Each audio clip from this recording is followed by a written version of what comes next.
gente! Sejam todos bem-vindos ao episódio de hoje, que está muito especial, não é mesmo, Bruna? Tá muito especial mesmo. Hoje a gente tem uma pessoa que é dançarina, é formada em design, já foi jurada em diversos concursos de beleza e também recentemente passou por um procedimento bariátrica, que inclusive é o nosso tema de hoje, bariátrica. E de quem nós estamos falando, Bruna? Nós estamos falando da Yasmin Orleans! Seja bem-vinda! A gente se sente... Não, a gente se sente uma popstar. Mas você é, né? Tem um currículo. Ela é pura arte. Aí eu acho que a parte que eu mais me orgulho, sabe? É artista. Eu sempre falo que o que eu amo ser artista. Não importa pra onde eu vá, mas eu acho que eu nasci pra arte, seja ela qual for, dança, design, o que for. Tem arte também, eu tô Ai, que bom. Eu gosto muito desse mundo também, então tenho certeza que a nossa conversa hoje vai ser demais. Inclusive, muito obrigada por ter aceito o nosso convite, Yasmin, pela tua disponibilidade, tá? E agora, se apresente, né, pra quem está nos assistindo. Quem é Yasmin? Então, quantos anos? Como já falaram, né, meu nome é Yasmin Orleans, eu tenho 27 anos, sou manacapuense, amo minhas raízes de manacapuense. É uma coisa que eu queria deixar claro assim, é que quando a gente trabalha no meio da arte, a gente valoriza muito as nossas raízes, então eu tenho vários trabalhos de pesquisas dentro da dança indígena, então sou apaixonada pelo Amazonas, sou apaixonada pelo povo amazônico, pela nossa cultura. Essa sou eu, essa arte amazônica, sabe? Inclusive, eu vou nada na roupa. E é isso. Acho que resumindo isso, essa sou eu. E desde criança você vem com essa paixão pela arte? Como é que foi assim, esse processo? A gente, quando quem vive da arte, a gente escuta muito entender os pais, enfim, que a arte não dá dinheiro, né? Então, escuta muito mesmo. Muito mesmo. E dança assim, eu quero que a minha filha seja bailarina, mas só pra ter um esporte na escola de mulher, porque menina tem que fazer balé. E eu lembro que desde quando eu era pequena eu queria ser bailarina e meus pais não tinham dinheiro pra pagar, e Manacapuru quase não tinha, se não me engano, só tinha a professora Lucilene. E eu sempre quis ser bailarina. Como primeira opção, não como uma coisa secundária. Eu sempre quis. E aí, aquela coisa de mamãe conseguiu me colocar uma ali, eu fui pra uma outra aula da professora Lucilene, eu consegui entrar mesmo na dança depois que eu entrei pra igreja, já adolescente. Porque não tinha um local para ir aqui em Manacapuru assim que tivesse dança depois que a professora Lucilene foi embora. E aí, mas assim, meus pais meio que sempre é uma coisa que ela quer, mas que vai passar, né? Que quando ela formar, ela vai fazer outra coisa, vai para outra área que dá dinheiro. E eu me envolvia em negócio da escola, ensino fundamental lá, Carlos Pinho, Nazaré. Eu tava sempre no negócio envolvido de dança, negócio envolvido de arte, negócio do poesia. Nossa, e eu era muito... Eu também, mesmo não sabendo dançar, e a gente se envolve, né? E aí eu via que aquilo, poxa, isso aqui é o que me faz feliz, que eu acho que é importante. Eu estava conversando com meu esposo essa semana, eu sou artística e ele é mais metódico. E eu, o que te faz feliz, amor? Aí ele, meu Deus, eu não sei. Assim, mas o que me faz feliz é a dança, é a arte, é isso. Aí ele disse, amor, todos os dias parece que vive no mundo das maravilhas, assim, minha cabeça de artista. E eu tinha isso desde nova. E aí depois que eu comecei a dançar na igreja, eu comecei a fazer aulas de balé clássico mesmo. Comecei a entrar no mundo, comecei a participar de congressos, comecei a conhecer outras linguagens de dança, né? Saí do balé clássico só, fui pro neoclássico, aí quando conhece street dance, jazz e tal, fui entrando no mundo. Só que, como sempre, era uma coisa assim que todo mundo achava, quando ela formava ensino médio, ela vai fazer outra faculdade, fazer outra coisa. Mas meu fundo do meu coração eu queria fazer dança. O que aconteceu? Quando eu saí do ensino médio, eu disse, eu vou fazer o que meus pais querem, porque eu também sou muito boa de exatas, eu tenho um processo de lógica muito fácil. E eu jogava xadrez, eu sou bicampeã, inclusive uma das minhas tatuagens é olha essa tatuagem, arte da tá na tela, né? E aí eu era bicampeã de xadrez. E aí, então, como eu tinha esse lado do raciocínio lógico, assim, aí vamos para uma área de exatas. Aí eu tentei engenharia. E eu tinha certeza que eu ia passar. E eu não passei no vestibular para engenharia. Nossa, destruiu minha vida, assim, né? E aí o meu irmão, sem me consultar, e ele sabia que eu era artista, sem me consultar, ele pegou a minha nota do Enem e ele me inscreveu para design no ProUni. Como eu disse, ela é artista. Design é uma coisa meio de produtos também, envolve um pouco dessa coisa de exatas. Aí ele linkou uma coisa com a outra e ele me inscreveu sem saber. E aí quando eu ganhei a bolsa do ProUni, ele só me falou, ó, tu ganhou a bolsa do ProUni pra design. Aí eu, meu Deus, e agora? O que eu faço? Aí fui fazer. E aí eu fiz design, que é a minha primeira formação, né? E depois entrei, me apaixonei, eu achei que na hora que eu não ia gostar, mas me apaixonei, me encontrei. E aí depois que eu terminei design, já casei, assim que eu tava formando, conheci meu esposo, casei. E aí já tava casada com ele, morando com ele, aí veio o vestibular da UEA para Mônica Purus, licenciatura em dança. E eu já tava casada, formei em design. Aí meu esposo falou assim, inclusive eu defendi há pouco tempo meu TCC e eu tenho quase um parágrafo de agradecimento ao meu esposo no meu TCC, porque foi ele que disse vai. Eu disse, para, mas eu já formei, já tô trabalhando nessa área e tal. Ele disse, não, que tu ama. Vai. Te incentivou, né? E tem uma coisa assim, a minha bolsa de ProUni, ela era 50%. O que pagou os outros 50% foi as minhas aulas de balé. Eu dava aula de balé, como eu já tinha toda essa vivência, eu tinha toda essa carreira, então eu dava aula de balé no projeto da prefeitura, nos CRAs e tal, foi bem legal. E aí, então a minha aula de balé, que era a dança, a arte que não dá dinheiro, pagou metade da minha faculdade de design, que todo mundo queria que eu fizesse. Então ele disse, cara, tu pagou tua faculdade fazendo o que tu ama e tu não quer se formar nisso? Aí eu, ai meu Deus, ele disse, faz.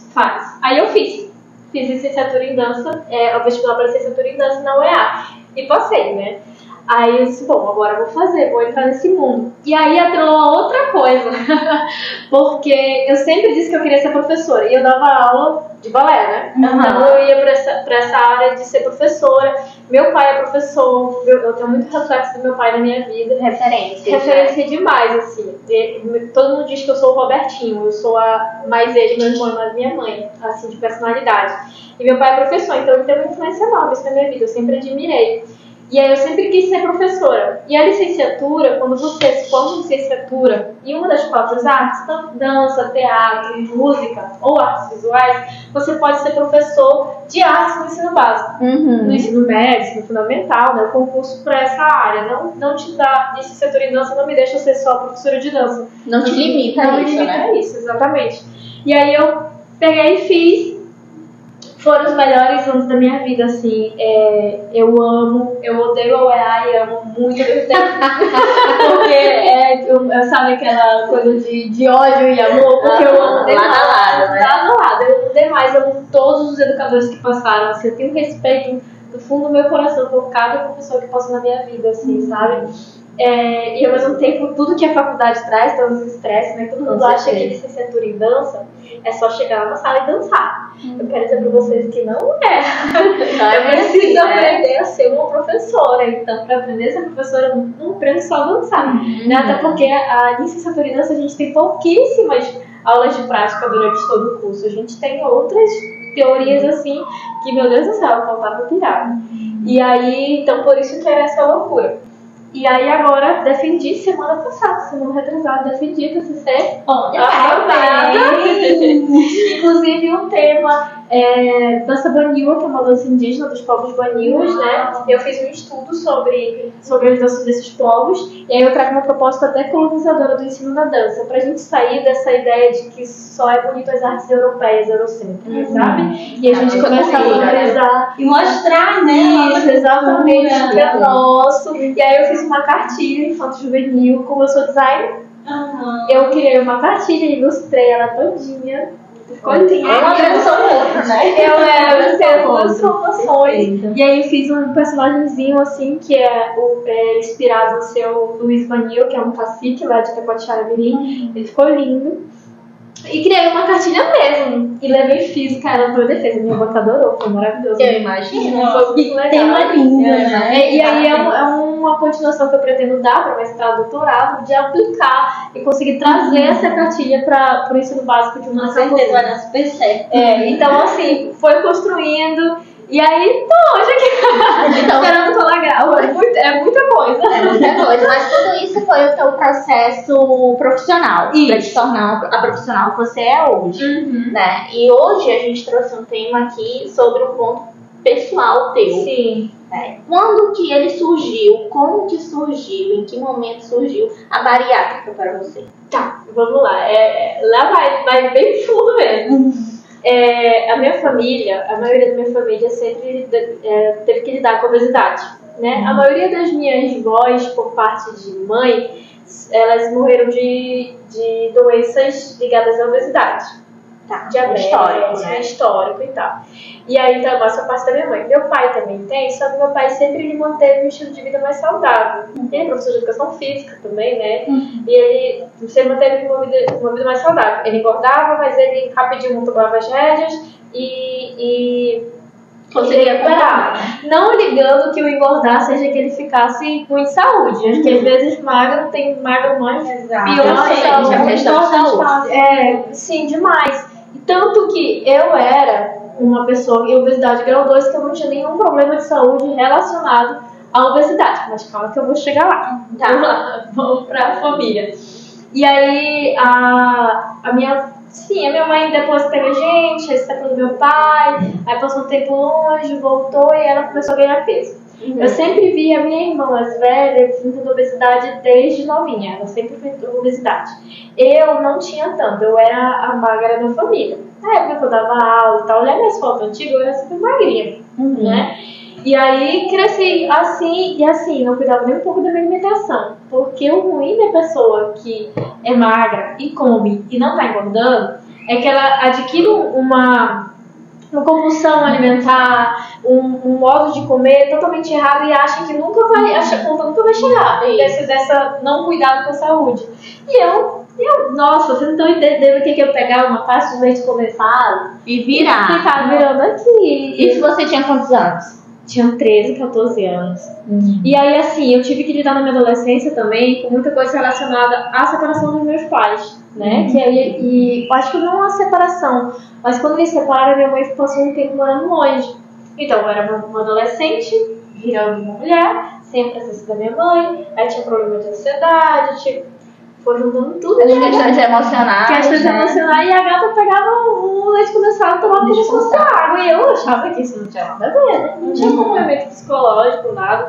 A gente, é importante falar que a gente fala assim, antigamente não tinha acompanhamento psicológico, mas não antigamente muito longe, não. O estereótipo de que a coisa da psicologia, da terapia é coisa de louco, ela é muito recente. Hoje em dia a gente debate de uma forma séria e aborda de uma forma coerente e correta. Mas assim, eu tenho 27 anos. Com 15 anos, ninguém falava Yasmin precisa de terapia. Isso mesmo. Perfeito você trazer essa fala. E aí, então, eu tava passando por tudo que ninguém olhou pra mim e disse: essa menina precisa de terapia, tá acontecendo alguma coisa aí, né? Essa família precisa de alguma coisa. Então, porque todo mundo tinha esse estereótipo em relação a esse tratamento. E eu tive que lidar isso no peito. Uma pessoa de 13 anos teve que lidar com isso no peito. E aí começou essa aproximação com doce. Nossa, eu comia de 5 tufas por dia. É absurdo. Começou a descontar ali na comida, né? Na comida. E aí, como tá todo mundo passando por um processo difícil, porque até se adequar ao que é hoje, foi um processo difícil, né? E então tá todo mundo meio que também, eu não posso culpar meu pai, eu não posso culpar minha mãe, eu não posso culpar ninguém, porque meu pai tava lidando. Tava todo mundo nesse processo. Exatamente, ele tava lidando com aquilo, a minha mãe na longe estava lidando com aquilo também, o meu irmão tava lidando, todo mundo tentando com as suas cargas, né? Exatamente, sem preparação nenhuma, sem acompanhamento nenhum. E aí foi virando uma bola de neve, o meu escape, enquanto todo mundo tentava lidar de alguma forma, foi a comida, né, de uma maneira muito errada. E achando que eu lá vestindo P36 então dá taca leite condensado pra dentro. E assim, eu falo leite condensado porque virou piada hoje na minha família, porque é tão absurdo, era tão absurdo, que dizem assim, Yasmin, tu toma leite condensado. A caixinha de leite condensado, assim, como água. Como água. Se tu não pensar hoje, eu fico pensando, gente, como era absurdo. Que absurdo, exatamente. E às vezes eu vou pensar, ninguém me freava. Mas eu não tinha nem capacidade de entender aquilo. Eu acho que se alguém chegasse assim, para, você não tá errado, eu ia dizer, mano, tudo cabeça toda pilhada. Imagina na adolescência, né, que há muitas mudanças fisiológicas, a questão das emoções também. A questão dessa questão da sua família que você está lidando. Exatamente. Então, toda a compulsão alimentar, seja a compulsão por compras também, né? Há alguma coisa atrás, né? Interna, em todo o contexto, alguma falta, né, de alguma coisa que a pessoa acaba ali descontando na comida, seja no comprar roupas. Isso é muito... E até mesmo essa fala que a Yasmin traz, né? Desculpa. A Yasmin traz, que é muito importante referente ao nosso profissional, né? Porque quando a gente traz a bariátrica como tema, as pessoas podem estar se questionando, né? Por que nesse contexto do podcast com duas psicólogas? Mas é muito importante a gente trazer, a gente vai já falar sobre o processo da bariátrica, mas só esse relato que você traz de que não tinha, que lá atrás o nosso profissional era negligenciado há uns anos bem aqui perto, né? Não uns anos longe, não. Uns anos, até hoje na atualidade a gente tem que estar debatendo sobre a importância do nosso profissional em diversos contextos. Esse seu contexto é um fundamental, né? Você pode estar em casa passando justamente pelo que você passou com 13 anos. Sim, e não está se observando, não está olhando. Não está vendo a necessidade, ou você que esteja convivendo com alguém assim, não está vendo a necessidade de dizer, olha, um alerta, né? Você precisa de um profissional de saúde mental, alguém que te ajude. Então aí já fica como um informativo e um alerta também para você que está assistindo a gente, a nossa importância nesse processo. Sim, demais. Hoje eu sou se eu puder usar com essa assim, faço terapia, eu sou essa pessoa. Não importa, faço terapia. Faz terapia. Tudo eu resolvo com terapia. E a minha mãe estava passando por umas situações e tal, minha filha, mãe, bora marcar terapia, vamos no psicólogo. Marquei, lembrei ela, porque assim, eu sei o quanto a falta me afetou e o quanto a presença da terapia na minha vida me modificou, né? E assim, não é só quando você tem um problema. É constante, para prevenir. Exatamente. Qualquer vez a pessoa vai procurar o psicólogo já quando está ali com a intervenção, né? Para procurar uma saída, uma solução. Então já chega ali num nível extremamente grave, né? Exatamente. É muito importante essa prevenção do antes. Exatamente. Que foi o meu caso. Depois eu precisei de uma intervenção cirúrgica, que se lá atrás eu tivesse alguém que tivesse dito, calma aí, vamos frear, vamos trabalhar. Vamos ver o que está acontecendo. Está descontando comigo alguma coisa, tem outros problemas aí que a gente precisa lidar. Aí eu talvez não precisasse, né? E, enfim, tem várias que eu não posso ficar pensando que poderia, mas assim, se eu posso aconselhar em qualquer coisa, faça terapia, vá no psicólogo, marca uma consultinha, pode prevenir, pode ajudar, é meu lema de vida, vai na terapia. E aí, com 13 anos, você estava lá, nessa experiência de estar transferindo pra comida, né? E eu ganhei peso. Os 13 anos eu fazia tudo isso e eu não ganhava peso. Tá. E aí foi passando. Fiz minha faculdade lá, design, na época nossa, pra vocês terem ideia, eu lembro que eu ia voltar para Manaus, estudei na Marta Falcão, estudando design. E assim, eu trabalhava de manhã, acordava 8 horas da manhã para dar minhas aulas de balé. Eu trabalhava de manhã, eu não tomava café. Isso é um problema que eu tenho até hoje, que eu trago com o meu nutricionista, que pode variar que eu ainda pulo o café. Porque eu não tomava café. E é uma refeição fundamental. É erradíssimo, eu acordo, a gente acorda no nosso estômago, né? Faz nosso metabolismo começar e tal. E aí eu não tomava café. Aí eu ia dar um monte de aula de exercício físico, concentração, lidar com crianças, porque as minhas alunas eram de baby class há 18 anos, então lidava com todas as faixas etárias. E aí eu trabalhava não só no CRAS, cheguei a dar aula em escola particular e tal, então eu pegava assim, coisa de 5 turmas na manhã, que não era fácil. Às 14 horas eu tava saindo do trabalho, e aí eu tinha um carro nessa época. E eu ia direto dentro do carro, minhas coisas e já ia pra rodoviária pra ir pra faculdade, porque eu estudava à noite e eu tinha que pegar o ônibus das 3. E eu não comia, ao mesmo tempo levava os tempos. Aí o que acontecia? Chegava lá em Manaus, pegava ônibus, porque era lá na Marta Falcão, aí tem que ir para Paraíba, aquele trânsito mais. A gente sabe como é que é essa logística, né? Essa logística aí. E aí eu chegava na faculdade 6 horas, 6h30, que eu ia comer. Aí o que eu ia comer? Refrigerante e salgado na cantina da faculdade. Como, gente, que uma pessoa dessa tem uma alimentação saudável? E isso, assim, aí foi quando veio mesmo começar a ganhar peso, veio o estresse da faculdade e tal. Casei. Todo mundo diz que casar engorda porque a gente é feliz, come de tudo, vai no bom lugar, o marido mima de sol, dá chocolate de presente. Não é culpa dele, é culpa minha, mas ele me dá muito chocolate de presente. E aí, comecei a viajar, comecei a viver o romance do amor da minha vida. E aí comecei a ganhar mais peso. E aí a idade foi chegando também, né? Eu casei com 22. Meu metabolismo foi desacelerando. Exatamente. E aí eu parei de dançar.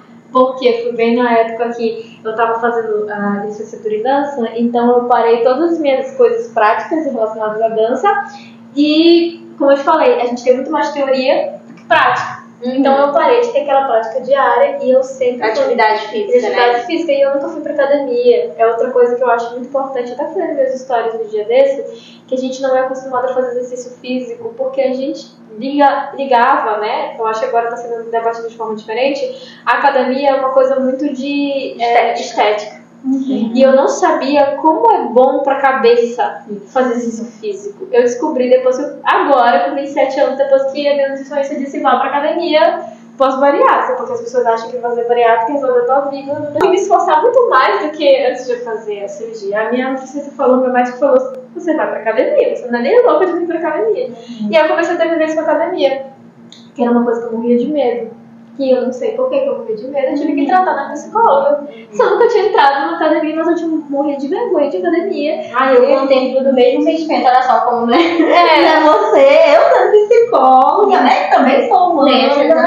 Então existe essas questões, até mesmo de fobia ali, com muita gente. Nossa, quando eu vejo muita gente, estou trabalhando isso também na minha própria terapia, porque todo psicólogo faz terapia. Eu acho que é uma questão do nosso corpo também, né? As nossas próprias inseguranças também, né? E aí as pessoas dizem assim: ah, só ir pra academia. Meu amigo, calma. Tem todo um processo pra chegar na academia. Eu não sou a mesma coisa que você. Então, se pra você tá sendo legal, é bom. Pra mim, precisa de um processo, né? Tá. Respeito o meu tempo em relação a isso. Sim. Né? Cada um tem seu tempo. Eu lembro de a primeira vez que meu esposo, ele é super academia. Ele corre todo dia 6 horas da manhã, não sei o que. Super ativo. Super ativo, que eu fico chocada. Aqui. Eu até bagunço que 6 horas da manhã ele tá falando 3 idiomas, eu tô assim.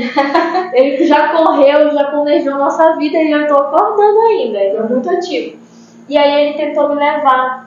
Isso eu acho que logo quando a gente ficou, né? Eu tava começando a engordar, ele disse: amor, você precisa fazer exercício físico, você tá ficando sedentária e tal. E aí isso começou a impactar na minha saúde mental, eu ficava muito triste, eu ficava muito tempo em casa, só pra faculdade. Aí ele disse: não, vamos. Foi te isolando de uma certa forma. E aí eu lembro direitinho, a gente foi no academia aqui em Manacapuru, que sobe escadas, né? Eu entrei, quando eu olhei, eu juro pra vocês, eu olhei pra ele e disse: vamos pra casa? Ele: não, mamãe, vamos falar com você recepção. Eu disse: vamos pra casa. Aí ele percebeu. A gente chegou e voltou, eu entrei no carro e voltei pra chorar. Agora, por quê? Eu não sei. Mas são questões que estão vindo de mim que depois, mais tarde, eu fui entender. Na terapia. E tal, na época eu não fazia terapia. E aí ele também teve que amadurecer em relação a isso, a entender. Eu acho importante essa coisa de quem você tem ao lado. Da relação, exatamente. Né? Ele é 16 anos mais velho que eu. Então eu tinha ali 23, ele tinha quase 40. E aí ele já tinha uma vida toda, né? Ele já tem um pensamento. E aí nunca ter visto aquilo e ter que lidar com aquilo. Né? Uma crise de ansiedade. Uma crise de ansiedade. E aí assim, de ele não me julgar, tem que saber lidar com isso. Aí tem as questões dele também, né? Que eu não posso anular. Mas, cara, ele foi um parceirão. Eu não tenho o que reclamar, assim. Ele foi um parceirão, ele calma. Depois a gente conversa sobre isso. Depois ele explica o que tá rolando e eu não tô entendendo. Foi no Mas teu depois ele tempo. explica. Ele depois explica pra ele que eu sentia confortável, acho que tinha uma relação com o corpo, eu não conseguia. Aí ele entendeu que se ele... E toda vez que ele dizia assim, bora pra academia, eu me sentia ansiosa.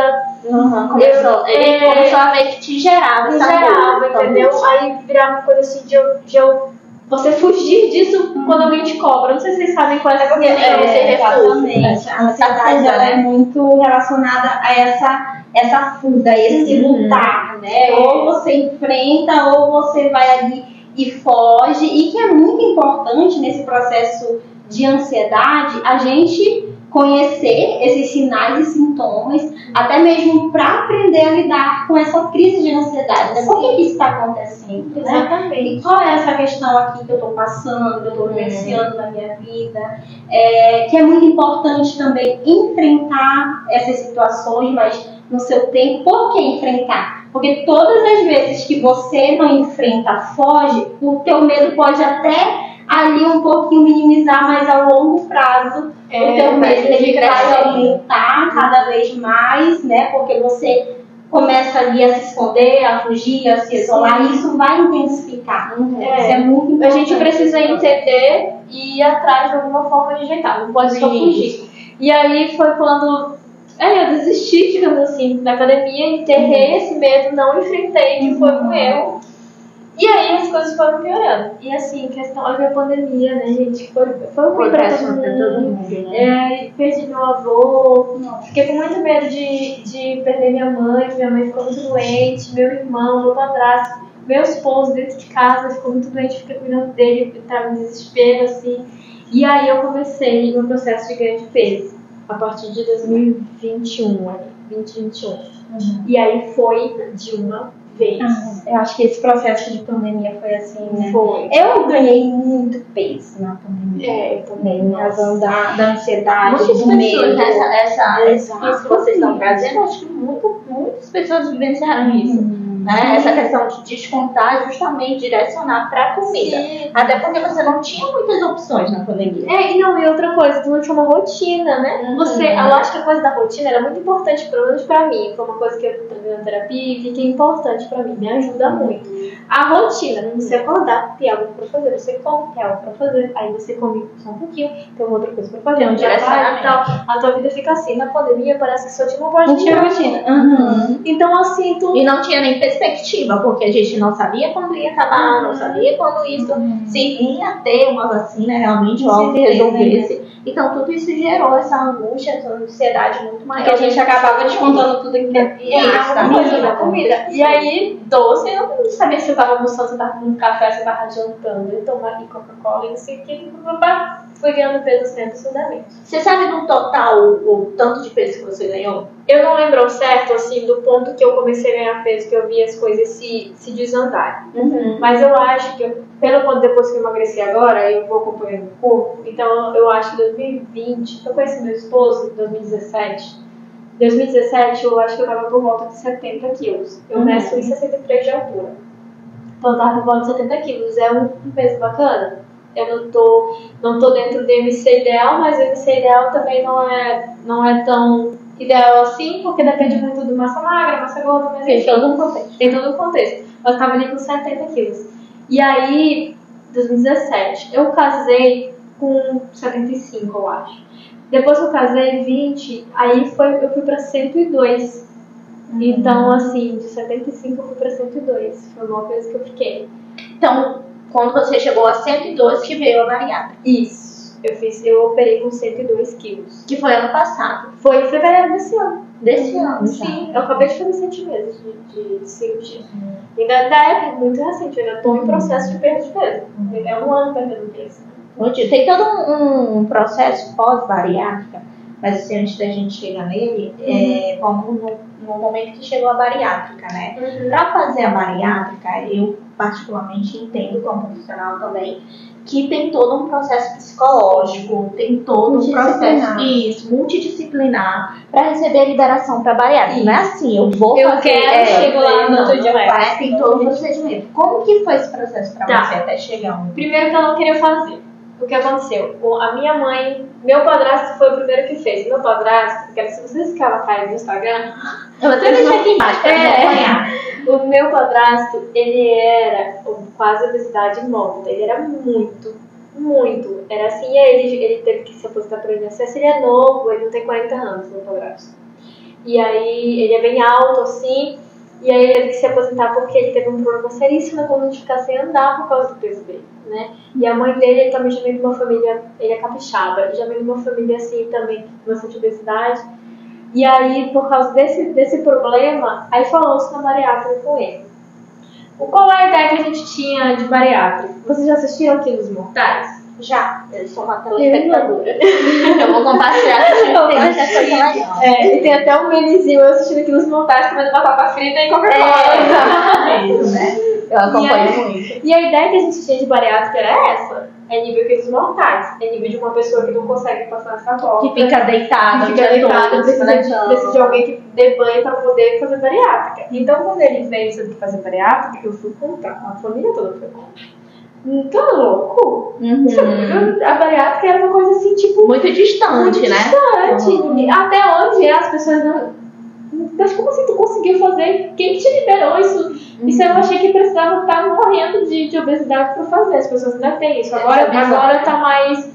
tá se falando mais sobre, né? As pessoas que fizeram falam mais na internet. Eu mesmo sigo várias pessoas que são influenciadoras desse sentido. Aí tá. Aí meu padrasto fez. Ok. A minha mãe também estava obesa.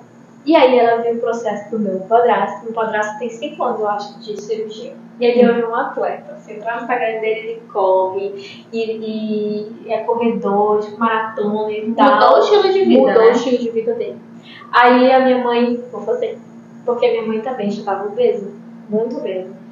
Aí eu fui contra também. Porque a minha mãe já tinha um problema de déficit de vitamina. Ela já tinha um problema de saúde. Só que ela começou a ter diabetes, começou a ter outros problemas relacionados à obesidade, né? Que eu falei, eu não tinha, mas a minha mãe tinha. Aí ela foi, tanto que o dela também foi pro plano de saúde. O dele foi pro plano de saúde, o dela foi pro plano de saúde. Aí eu disse, mãe, a senhora não faz. Isso é perigoso. A senhora vai ficar com déficit de vitamina. Nossa, a bariátrica vive doente. Que tem essa coisa, né? Vive doente, vive com cara de doente, vive desmaiando, vive precisando. Não faça isso. Ela pegou e fez. Sem me apoiar. Minha mãe, se entrar de novo no meu Instagram, ela é uma crossfiteira. Super autoestima lá em cima. Super bem, saudável, mudou a vida dela.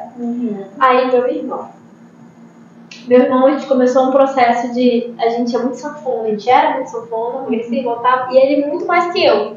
Ele ia assim do extremo ao outro, né? E aí ele foi morar longe um tempo, e aí nessa coisa de como eu morando em Portugal, quando ele voltou ele estava obeso, ele estava mexendo muito com a autoestima dele, aí começou a ter uns problemas também de saúde relacionados à obesidade, só que ele não queria fazer bariátrica. Por quê? A bariátrica que a minha mãe e que meu padrasto fez, que tem 2 tipos. Tem a bypass e tem a sleeve. A bypass, praticamente, a gente fica com 2 estômagos. Corta um pedaço do estômago, o maior pedaço fica desativado, que é o antigo, e o novo é desse tamanho. A sleeve, ela corta metade do estômago e tira, e aí ela vira tipo uma banana pacovã. O estômago, entendeu? Então, só passa mais rápido a sleeve e perde menos peso. E aí ele disse, ele é enfermeira da área da saúde. E aí ele disse assim, eu não vou fazer nenhum procedimento cirúrgico que corte meu estômago. Aí ele descobriu, foi atrás do balão endogástrico. Que é um procedimento também para emagrecer, só que é temporário. Coloca um balão no estômago, é literalmente isso. Eu já vi lá no Quilos Mortais. No Quilos Mortais, que eles fazem primeiro extra, tem que assistir. Onde é que tem? Internet. Eu vou te passar, porque lá é todo um procedimento. Chegar em casa, Quilos Mortais. Um monte de gente agora. Deixa eu pesquisar depois do vídeo. Faz os Quilos Mortais, ele tem todo um procedimento, né? Todo um processo. E uma das cirurgias iniciais é essa, né? Pra perder primeiro um pouco de peso, porque tem paciente que é tão obeso que não aguenta a cirurgia da bariátrica em si. Só que o meu irmão fez porque ele não queria fazer cirurgia, ele não precisava perder tanto, ele precisava perder em média 30 quilos. E aí ele disse, não, eu vou fazer o balão. E aí quando ele pensou em fazer o balão, ele disse, Yasmin, vamos fazer pra gente, é o ideal, a gente não precisa, porque eu já tava obesa, né, tava tentando lidar, tava nutricionista, aquela loucura, e não conseguia perder peso, não conseguia controlar a ansiedade, não conseguia controlar a compulsão, e eu queria uma intervenção. Ele disse, vamos fazer. Aí eu cheguei aí com ele, a gente ia fazer junto. Só que aí ele queria fazer logo, eu lembro que meu aniversário era em junho, a gente viajou pra Salvador, comemorar meu aniversário lá, e ele queria fazer assim que chegasse. E eu sou mais comedida, eu sou uma pessoa assim que penso mais nas coisas. Ele é muito mais intuitivo, ele vai logo. Ele é impulsivo. E aí ele fez. Ele perdeu 30 quilos. Começou a ir pra cá, foi quando ele se mudou pra São Paulo, que ele é doutorando, tá fazendo doutorado na USP. E aí ele se mudou pra São Paulo, academia. Quando do nada Iago veio visitar, um saradão, todo malhado e tal. Tipo, menino, mas não tem negócio. Aí o que aconteceu? Ele voltou pra Manacapuru, começou a passar uns estresses relacionados ao trabalho e começou a engordar de novo. E assim, de uma vez, porque a gente tem essa facilidade pra engordar. Pra perder, a gente rala. Ele passou uma semana e tava de novo. Aí, quando eu vi que ele tava começando a engordar, eu disse, eu não vou fazer esse negócio, porque ele fez particular, é caro, se endividou todo. Eu disse, não vou fazer esse negócio que depois de um ano, quando ele tirou, porque assim, fica um ano um balão dentro do seu estômago. É literalmente isso. Mas não é qualquer balão, né? Enfim. Por endoscopia, eles enchem um balão dentro do estômago. Então, que é pra ocupar, né? Aquele espaço. De saciedade. E outra, eu lembro do pós-cirúrgico dele, ele se enrolava de dor, porque é um corpo estranho, coisa que no meu pós-datário não tive. Ele se enrolava de dor e tal. Parece que a Juju Todinho já fez também. O balão. Só que ela não aguentou, você podia pra tirar. Porque dói muito. Porque até o corpo entender, né? Que faz parte. Se acostumar com aquilo dali. Exatamente. É um processo de dor. Nossa, eu vi o meu irmão se vira no... Mas o seu não foi assim. Não, aí tá. Ele fez o balão, então eu vou fazer. Aí a minha mãe, eles me fazem bariátrica. Eu disse, eu não vou fazer, eu não preciso. Eu ia pro médico fazer todos os exames, eu não tinha comorbidade nenhuma. Eu não tinha por que fazer. E eu correndo atrás, eles me fazem bariátrica. Aí o que eu fiz? Eu fui com um médico, que esse médico foi quem mudou a minha cabeça. E ele falou a seguinte frase, que foi o que fez eu decidir. Virou a chave. Ele disse assim, Yasmin, você realmente não tem nenhuma comorbidade, a não ser alguma coisa relacionada ao joelho e tal. Mas assim, diabetes, triglicerídeos, tudo, eu sempre muito ok. Ele disse, você não tem, parabéns. Mas eu quero te falar uma coisa. Você não faz a cirurgia agora e você me volta daqui a 10 anos com a saúde toda lascada. E com o peso que você tá, uns 20 quilos a mais, porque é isso que vai acontecer. Você tem tendência à obesidade, falou um monte de coisa, falou sobre também a questão da terapia que tem que tratar. Ele disse, se você volta daqui a 10 anos assim, você vai fazer de uma maneira muito mais ruim, complicada, né? Ou você faz agora e ganha 10 anos de qualidade de vida. Aí foi quando deu Aí eu disse assim, nossa. E assim, meu esposo, ele nunca tinha dito faz ou não faz. Ele tinha dito, você que sabe, amor, te apoio. Mas depois que eu falei isso pra ele, eu disse, agora eu digo, por mim você faz, você tem meu apoio pra fazer. Aí eu comecei um processo pela Sanel, também pelo plano de saúde. E aí o Dr. Chalub, que é um dos doutores conhecidos aqui de fazer esse tipo de cirurgia. E aí foi um processo de mais ou menos 8 meses, e entre cirurgias, entre exames, consultas, com vários médicos, vários exames. E o principal, que é a chave do negócio. Eu estava com tudo aprovado em relação a todos os outros médicos, endócrino, tudo. E eu não tinha um lado do psicólogo e do nutricionista. Aí eu, na minha inocência, achava que eu ia chegar lá com o psicólogo e ia dizer, psicólogo, eu quero fazer bariátrica. Deixa aí. E ela ia dizer assim, tudo bem, querida, faça. Você está bem? Tá tudo bem? Faça. E assim vai ia me dar. Ele tá na minha cabeça. A Nutri também. Aí, primeiro a Nutri, antes de chegar na psicóloga, a Nutri falou, primeiro eu tive que passar por pelo menos mais 5 sessões com a Nutri, me ensinando a mastigar. eu mastiguei errado minha vida toda. Eu não sabia. Me ensinando a mastigar, me ensinando a comer. Gente, parece besteira, vocês não fazem ideia de como isso muda a nossa vida.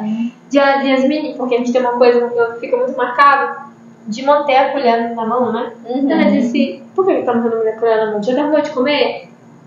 Deixa a colher lá, mastiga e engole, depois pega a colher de novo. Porque se a colher tá na mão, a nossa intenção é de pegar. Então o nosso cérebro entende que a gente tem que pegar logo. Tu nem terminou de comer, tu nem mastigou, nem fez esse processo, já tá. Então eu aprendi a comer, eu disse, gente, eu comi errado minha vida toda. E aí ela mastiga, engole, não fica mexendo no telefone, não fica assistindo TV, por isso é importante usar. A gente acha que é só uma coisa cultural de sentar na mesa para comer, mas não, tem tanta questão. Se tu ocupa o teu cérebro vendo televisão enquanto tu come, ele não entende que tu tá comendo. Eu fui aprendendo tudo isso nesse processo. Aí eu lá, nutricionista, né, aprendi a comer de novo. Aí psicóloga. Falando da psicóloga, a psicóloga pra mim, ela disse, ok, você quer fazer? Quero fazer. Ela disse, tá. E aí, me conta como é que tá a sua vida. Eu disse, então, a minha vida é que eu quero fazer. Você não quer fazer cirurgia. Ela disse, tudo bem, isso eu já entendi, você quer fazer cirurgia. Mas eu quero saber de você. Pra você chegar hoje aqui, pra você querer fazer cirurgia, existe uma Yasmin. E aí tu vai me contar quem é essa Yasmin que quer fazer cirurgia. Aí, meu amigo, eu sentei ali naquela mesa e eu chorei. Aí que vem tudo. Nossa, é absurdo de quanto eu chorei, assim, de coisas que eu nem fazia ideia que eu precisava. Foi a primeira vez, Yasmin, que você teve contato? Eu já tinha ido quando, depois que ficou estabilizada a situação na minha família, já com 16 anos, 17 anos, eu cheguei aí no psicólogo. Mas assim, eu não sei se há profissionais ou profissionais, eu só não estava preparada, mas não foi uma experiência boa pra mim, né? E aí é até importante você falar sobre isso, né? A psicologia, né, é a nossa profissão, a gente respeita muito toda a questão do sigilo profissional, né?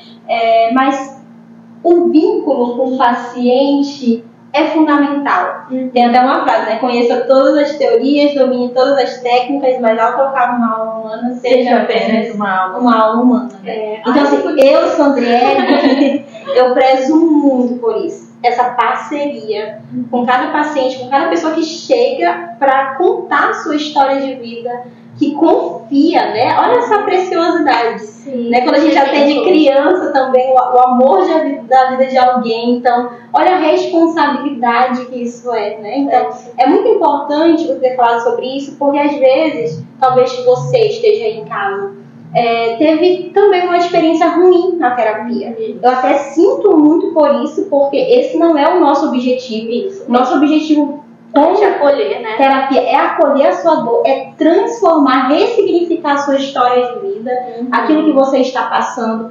Infelizmente, né, cada ser humano, cada profissional, né, tem a sua forma de trabalhar ali, né? Às vezes tem algumas questões, enfim, particular. Não dá, né, essa liga, né? Isso. Não dá essa Então, se relação. você teve uma experiência ruim, assim como a Yasmin teve, tente mais uma vez.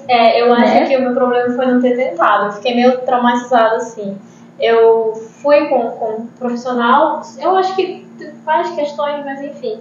E o que ela me falou me deixou muito mais... Eu não sei se... Eu não soube lidar com o processo, mas muito mais confortável, me deu mais soluções assim, muito ligadas à religião, e aí eu não achei interessante, não fez sentido pra mim, né? Ela ligou, tipo, praticamente disse que eu precisava orar, entendeu? Entendi. E tipo assim, não faz sentido. Não fez sentido. Mas aí, com essa terapeuta no processo baiano, você se encontrou? Sim, me encontrei. Fui com ela e aí comecei todo o processo. Aí ela começou a me ensinar o que eu ligava à comida. Ela começou a tratar a minha compulsão alimentar. Ela disse, você só vai fazer cirurgia depois que você estiver tratando a sua compulsão alimentar.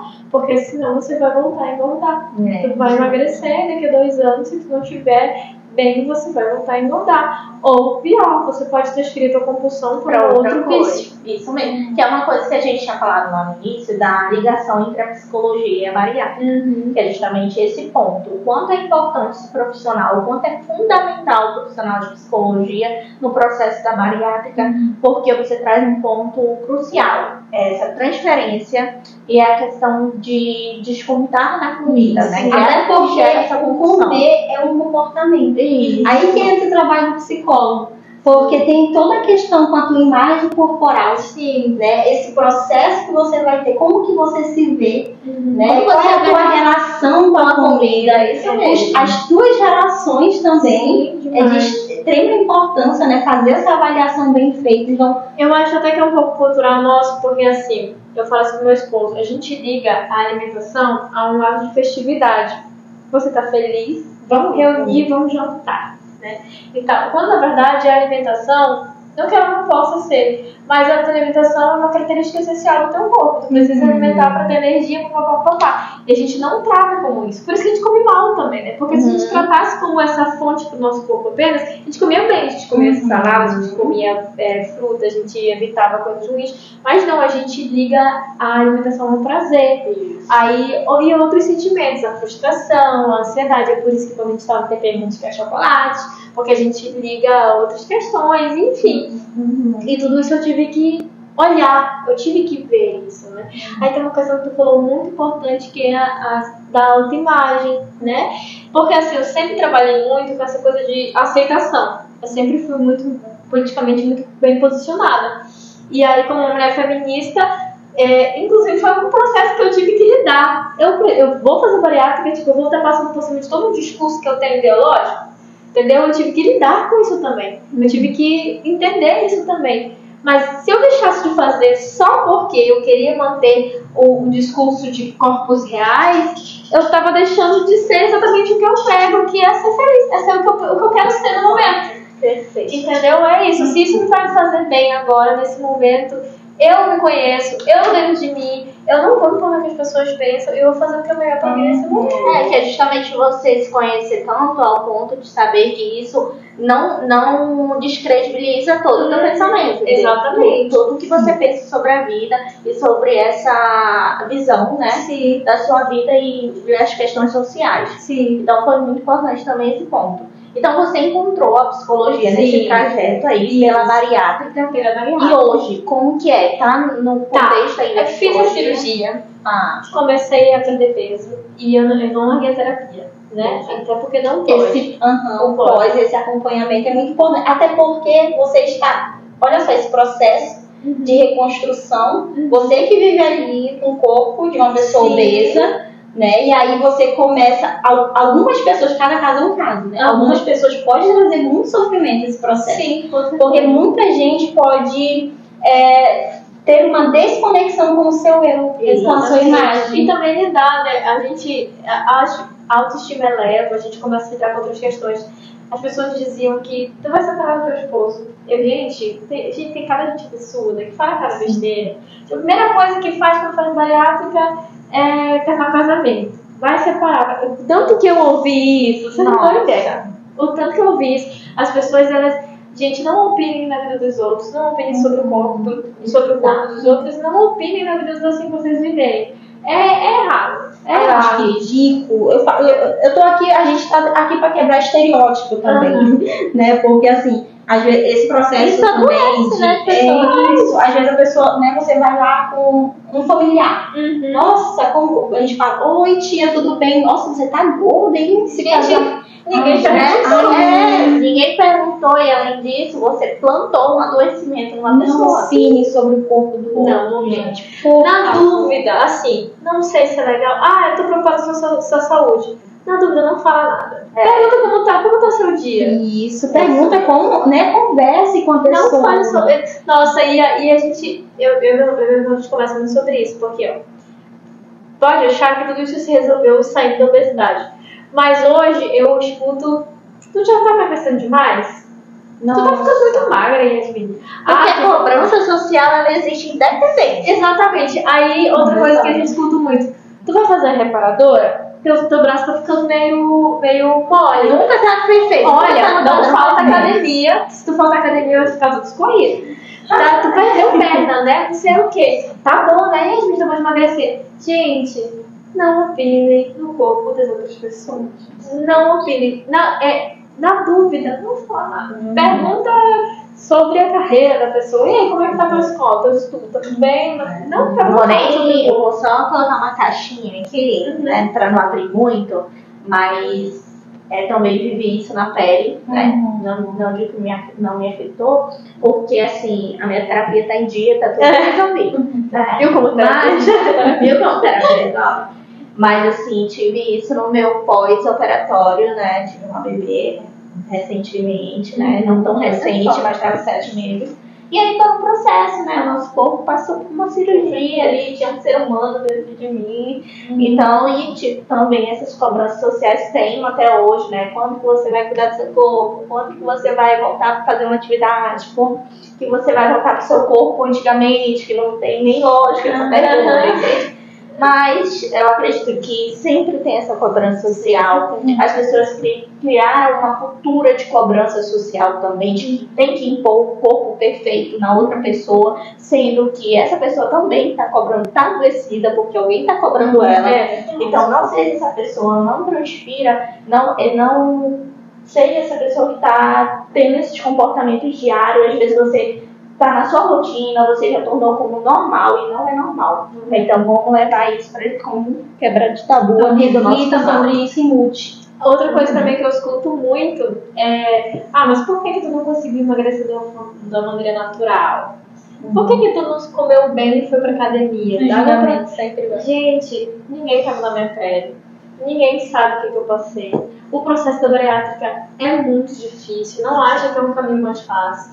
E assim, se for pensar, foi o melhor processo que eu pude ver, porque foi libertador. Tive contato com terapia, tratei questões que eu nunca teria tratado se não fosse bariátrica, né? Hoje eu já diminuí a minha frequência de terapia bastante, mas eu não deixo de ir. Mas porque hoje eu sou muito mais saudável mentalmente. Então, eu não tô conseguindo lidar com essas questões. Tô conseguindo lidar, tanto assim que eu não falo sobre o corpo dos outros, mas esses comentários que hoje eu faço sobre o meu corpo nem me afetam como me afetavam antigamente, entendeu? Porque eu entendi que é uma questão minha com o meu corpo, se eu tô bem, se eu tô feliz, que aí também tem os contras da bariátrica, não é só o bom, né? A gente realmente precisa tocar o cabelo, meu cabelo tá caindo. Você compartilhou até agora recentemente eu tava falando, tem um destaque assim no meu Instagram que fala tudo sobre a bariátrica, o meu processo. E aí eu falei sobre a queda de cabelo, que era uma coisa que eu era muito apegada, meu cabelão volumoso, que era enrolado e tal, tive que mantendo ele na escova porque ele tá pouquíssimo. Tem questões de estria, que eu não tinha, tô tendo muita estria, realmente tô com mais pele, tudo mudou muita coisa, tem muita coisa que tá... Eu tô insegura, né? Processo. Mas assim, que eu tô lidando muito melhor e deixando de ouvir as pessoas, sabe? Ouvir as pessoas, porque eu tô com 7 meses, eu tenho 1 ano emagrecendo, eu vou emagrecer mais. E eu sei que vai ter muita gente dizendo que já estão falando, acabou, né? Esse corpo aí já acabou, parou de emagrecer, tá demais. Só que aí depois desse 1 ano tem um reganho, né? Você emagrece, que parece que tu vai virar um I, aí tu tem um reganho pra estabilizar. E foi isso que eu vi na minha mãe e tal. E aí, mas na dúvida, como a gente falou, na dúvida não fala.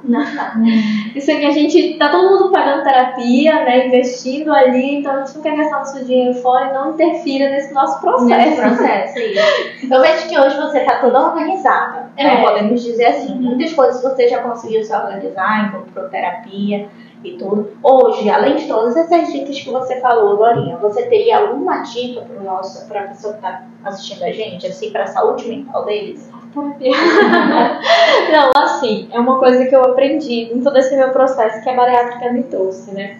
A gente precisa se priorizar em todos os sentidos em primeiro lugar.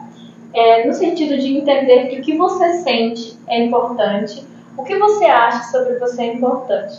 E se esse achismo e esse sentimento é ruim, ele precisa ser tratado, porque a saúde mental ela vem a partir de nós. Não adianta a gente esperar de outras pessoas, não adianta colocar essa responsabilidade de outras pessoas. A única pessoa que pode cuidar de você mentalmente é você. Então procure um profissional para isso. Outra coisa, gente, coach não é psicólogo, desculpa. falar. Que a gente vê muito na internet hoje em dia ensinamentos sobre psicologia de gente que às vezes nem é da área, sabe? Então se certifiquem do que vocês estão ouvindo, do que vocês estão vendo na internet. Se o tratamento realmente é com psicólogo. Se tratamento realmente é com psicólogo. E se aquilo cabe pra você, porque às vezes as pessoas vêm com uma teoria geral e a sua coisa é muito específica. Por isso que eu digo, vá no psicólogo, porque você vai sentar numa cadeirinha com um profissional que vai lhe dizer o que é, vai lhe ouvir e vai lhe dar os caminhos para lidar com isso, né? E é constante, é uma evolução constante. Como eu falei, eu não estou já evoluída aqui mentalmente, eu estou entendendo minha vida e pretendo continuar o meu processo e estou muito mais feliz e saudável mentalmente. Não só o meu corpo, mas a minha mente, que eu acho que começou aqui, pra depois ir pra cá. Apesar de ter sido cortado o negócio aqui dentro, mas o negócio foi mais aqui, pra poder ir pro resto, né? Ótimo. Maravilhosa. Eu fico toda orgulhosa, assim, né? Quando a pessoa fala sobre esse encontro consigo mesmo, né? Sobre a sua saúde mental, sobre o quanto isso foi transformador. Que mudou, né, a sua vida, seu estilo de vida, que tudo começa aqui. Eu vou pra academia, amo ir pra academia, viu? Como eu faço, que é uma coisa que eu não fazia antes da bariátrica, e não foi por causa da bariátrica, foi por causa do meu processo psicológico na bariátrica, né, que me deu gatilho e hoje eu vou pra academia, e amo estar na academia, inclusive eu tô mandando mensagem, tudo bem, hoje pra academia, faltou.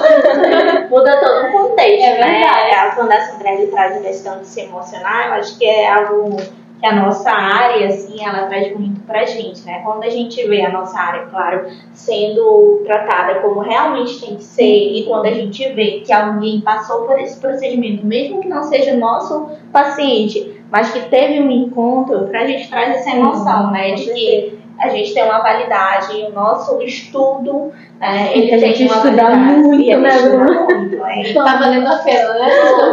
E assim, foi muito bom. Ai, eu agradeço. Eu amei te conhecer a tua história. Como forma de agradecimento, a gente tem um link. Ai, que lindo! Obrigada, Pra Lívia, você. de coração. Eu quero agradecer muito o convite.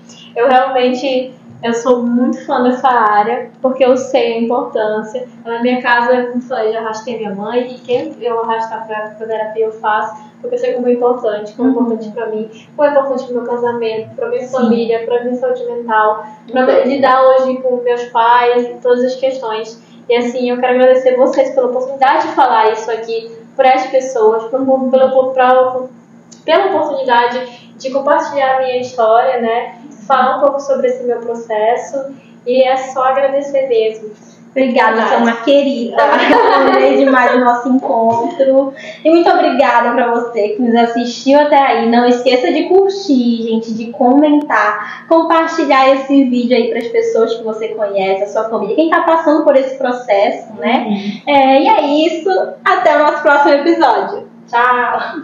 Agora, né, com 20 anos, basicamente, que começou a vir mais forte essa questão de depender mesmo. Você só tá bem quando você tá com a pessoa. O seu humor depende da outra pessoa, né? Se a pessoa tá estranha com alguma coisa, você vai ficar estranho também. Se a pessoa tá bem, então você tá bem. Tudo é em função da pessoa. Então,